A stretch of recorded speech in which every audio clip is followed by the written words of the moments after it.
As vereadoras e vereadores que registrem seus votos.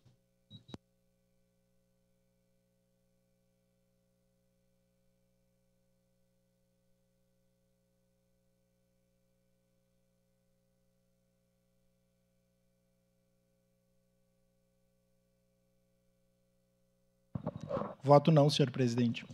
Corrigiu o voto. Lucas Carinhato vota não.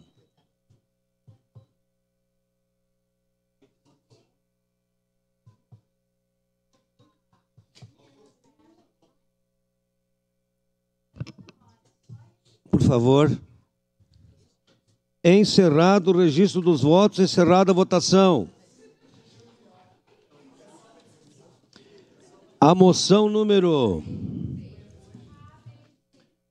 Senhores, nós tivemos o tempo para discussão, por favor. Preciso continuar. A moção 18/2023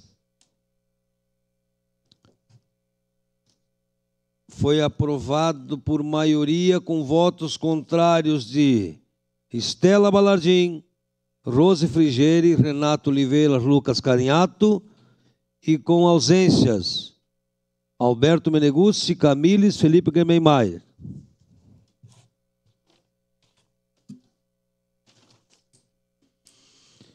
Em reabertura